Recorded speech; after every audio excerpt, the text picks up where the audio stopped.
video na to. Kakain tayo ng 13 insane Japanese street food sa street food heaven na Osaka, Japan. Oh nice, you know that squid? Dadali ko kayo sa sikat na palengke ng Osaka. Mukha siyang baby alien na napapanood mo sa sci-fi movie sa Amerika. Kung saan kakain tayo ng mga kaibang street food mula sa fish cakes. Sa sobrang kapal niya, akala mo, scrub daddy siya. Wagyu barbecue. Medyo mixed emotion ako. Tuna sashimi. Dito nabuo yung pangarap. Yakisoba. Iba talaga. Pag kinakain mo mismo sa bansang yun. At mga premium Japanese seafood. Ito yung kamay ko, ito yung scallops. Ang laki. Seafood and seafood. 700 pesos na uni. Ah, nice. Look at that. Parang siyang butter. Samahan niyong tikman ang mga pagkain ng Osaka, Japan. Ready ka na ba? Tara!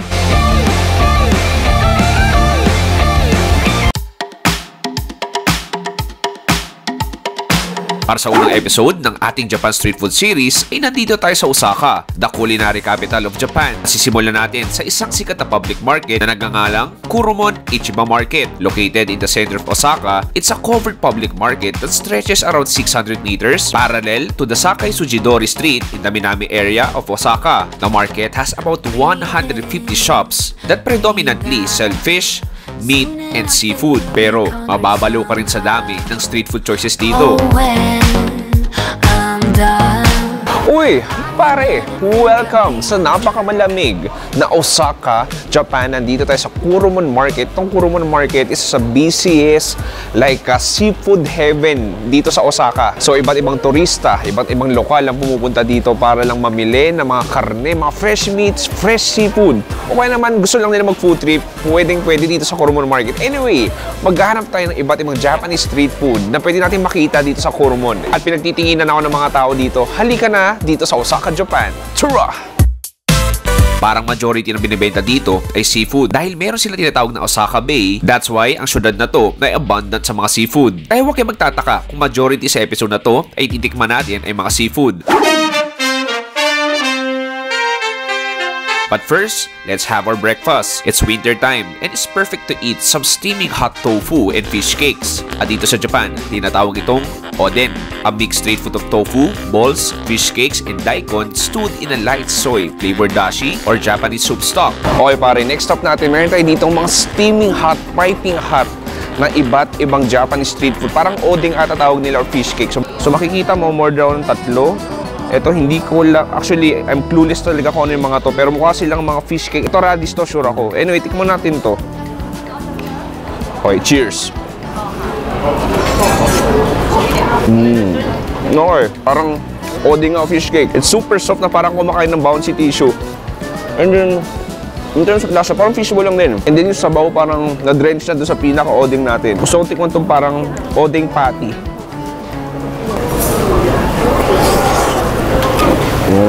Different texture. Ito mas bouncy siya. Ito yung radish. Ang kapal, oh.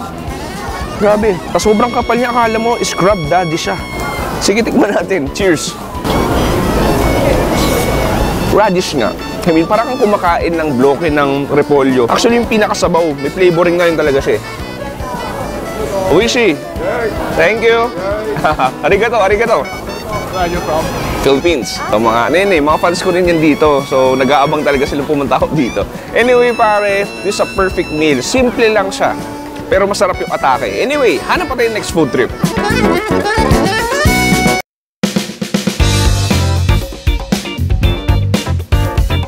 Okay, next pare. Ito na at ang pinakamalaking scallops na nakita ko. Look at this.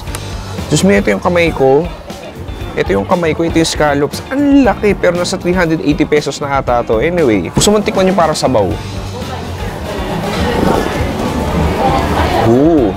Oy, gumitin na yung lasa. Para siyang, yung kikuman parang nahalo doon sa seafood broth niya. Kuha ko dito ng chunk ng scallops natin.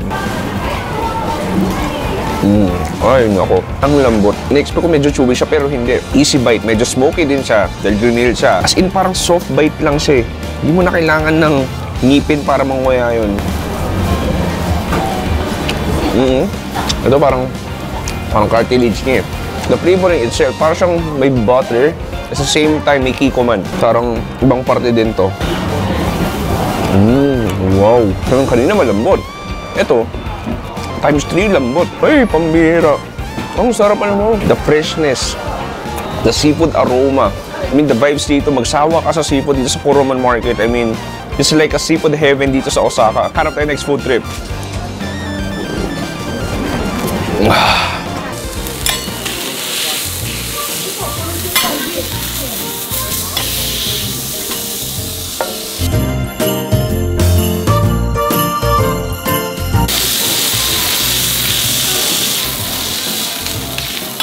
Okay, finish you.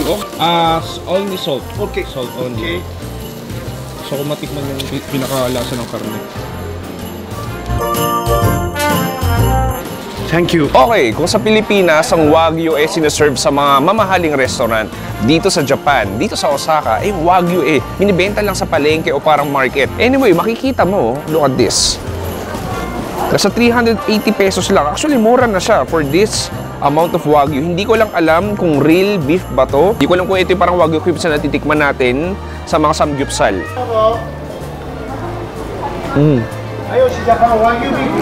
Okay. Medyo mixed emotion ako. Una sa lahat, feel ko hindi ito yung parang 100% real Wagyu beef talaga. Pero I mean it flavoring. Alam mo yung mga Wagyu cubes sa samgyupsalan? Parang ganun siya, pero mas pina-premium mo. Fattier, juicier, tastier. But don't get me wrong ha, masarap siya. Pero nagtataka ako 380 pesos, ganito karami. So kaya pala, kasi hindi siya yung parang as in steak talaga. Pero in terms of lasa, masarap siya. Salt, pepper, smoky na parang may soy sauce siyang nakalagay. In terms of texture, hindi siya as in sobrang tender na lambot, pero more on the bouncier type. Parang ganun. Pero tatanong mo masarap pare, masarap siya. Anyway, proceed tayo sa next food trip.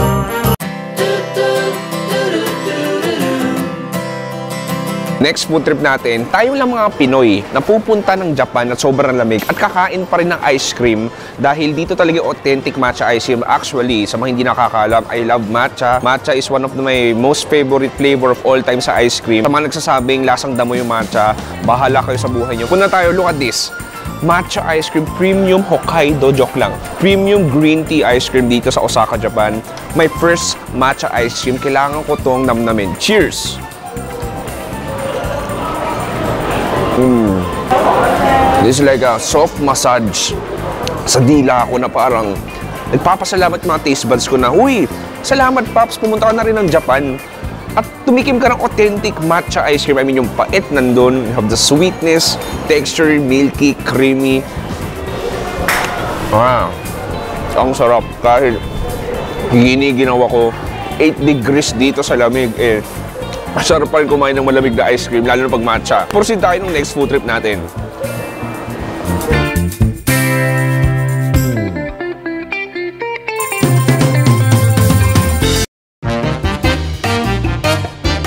Okay pare, next food trip natin. Maraming seafood talaga dito, like parang karamihan ng stall seafood talaga. Pero dito ako na-intriga.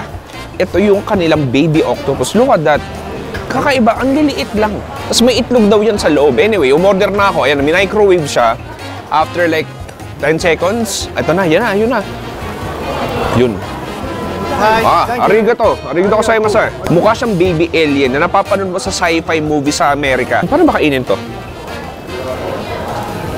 Okay. Oh yeah. Yung egg yolk nandun, yung labas niya, squid niya, parang kumakain ka lang ng squid. Medyo chewy siya, rubbery ng konti. Alam mo, intimidating lang siya tignan, pero masarap siya. Nakakatuwa itong Kuruman Market It has a certain vibes na makikita mo lahat ay nag-e-enjoy from foreigners to locals at chine-cherish sa mga oras nila ng pagkain ng Japanese street food. For our next food trip, ay nakita ko tong isang stall na nagbebenta ng yakisoba, aka Japanese stir-fried noodles with veggies and meat or seafood.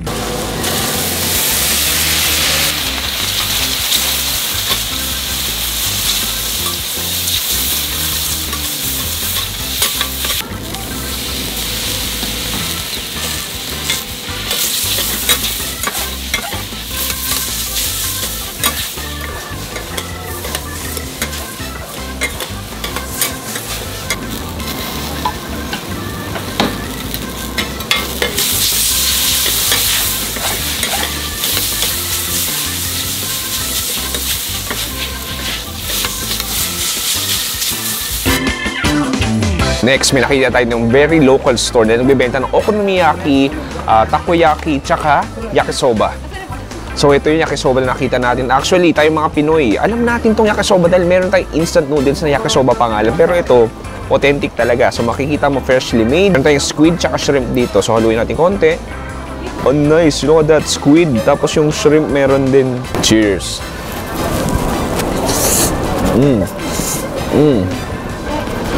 Ang sarap.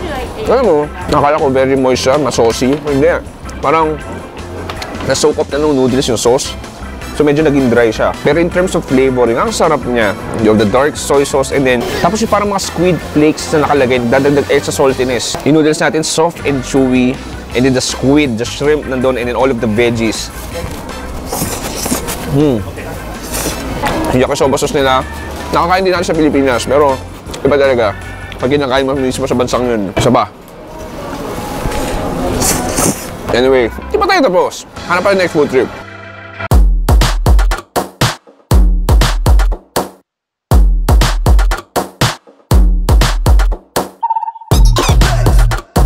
What's your best seller? Red bean. Alright, okay, red bean. Let's go with red bean. Thank you. Di rin kalayuan. Dito ako bumili ng yakisoba pero nakita ko na parang yung mga tao dito, usually ito yung binibili. Ito yung parang pancake nila. Di ba tayo, sa kada kanto ng mga university o sa labas natin, may mga binibenta na Japanese pancake na Oreo o kaya cheese. Ito talaga is literally Osaka Japanese pancake. So, i-break natin. So, munggo yung laman nito. Oh, siyang init nga. Hulo adat. Ang init niya. Parang sobrang creamy ng munggo. Durog na siya, pero tikman pa rin natin. Cheers! Sa atin ang tamis, ito hindi matamis eh. Sakto lang din. Very subtle pero masarap. Yung red bean, sobrang creamy niya na. And that's just freaking delicious. Yung pinaka-pancake natin is moist. Pinakamaganda na sobrang steaming hot niya. Ang sarap nun.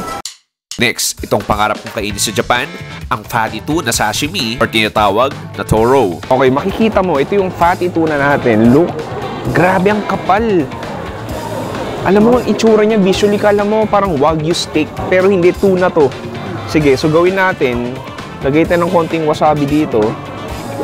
Wasabi. Ayan, spread natin. And then, konting kikoman. Konti lang daw. Alam mo na po rin ko yung Mark Wins dati to at nung tinikman niya yung toro, parang sabi ko, pupunta ko ng Japan, sisiguraduhin kung titikman ko to. At ito na, nasa harap ko na mismo yung toro. Anyway, cheers!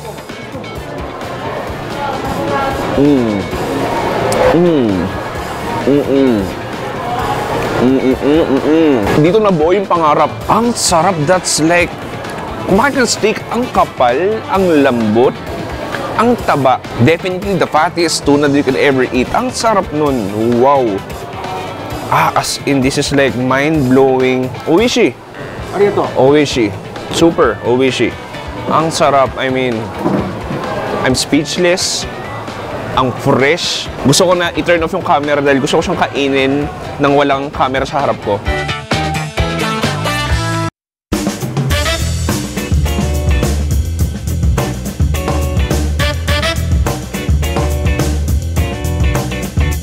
Next, meron tayo ditong beef tendon. Look at this. Yeah, so literally, it's beef tendon, pero Japanese style. So parang siyang sinuka, parang inadobo style eh, no? So iba't ibang laman loob siya, nilagyan ng chili powder and extra sauce. Cheers! Wow! It has a fatty texture. But sobrang sarap. Parang kumakain ng gyudon. And then there's a hint of chili powder. Ang lambot, sobrang lambot. To be honest, dito sa Osaka, ang hirap magsabi ng hindi masarap dahil lahat talaga, parang kahit yung pinakamurang street food nila ay masarap.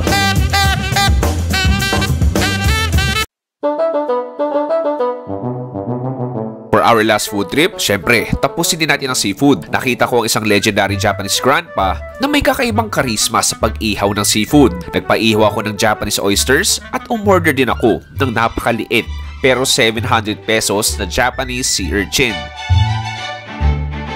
Okay, last food trip natin dito sa Kuromon Market dito sa Osaka. Isang legendary na daddy, na Japanese daddy, na parang hard worker na nagbibenta ng iba't ibang seafood pare. Pero in order ko yung kanilang giant talaba. Look at that, ang laki.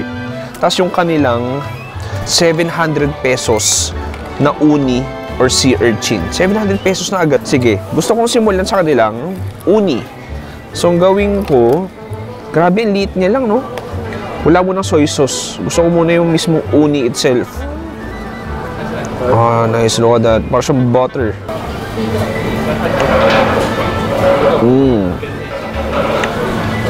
Grabe. Suabe. Ang sarap. Alam mo, yung mantik mong ibang uni maalat, ito hindi matamis.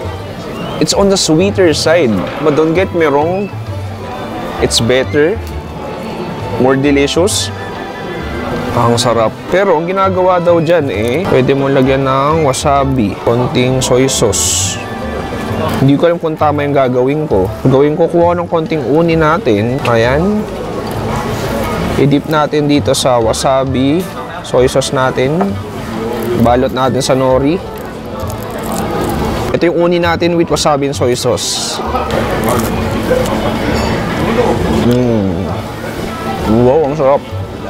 Yung seaweed din, quality. And then the hint of the spicy wasabi, yung Kikkoman nagpapatulong. Para to ni street food into perfection. Parang ganun. Anyway, punta tayo sa ating giant talaba.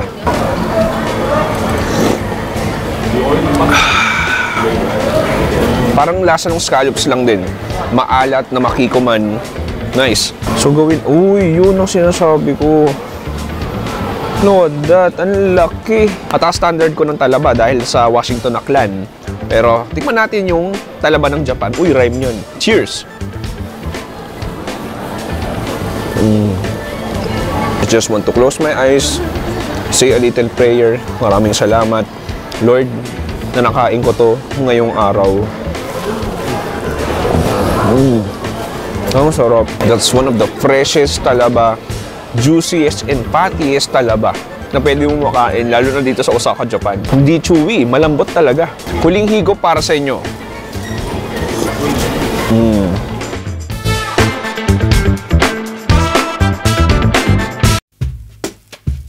Unang episode pa lang sa Japan series natin, pero parang ayoko na agad umuwi dahil pakaramdam ko ay nananaginip lang ako. Pero Paps, totoong lahat ng to. Marami pa kayong dapat abangan sa Amazing Japan series natin. Anyway, Kuromon Market, binusog mo ko.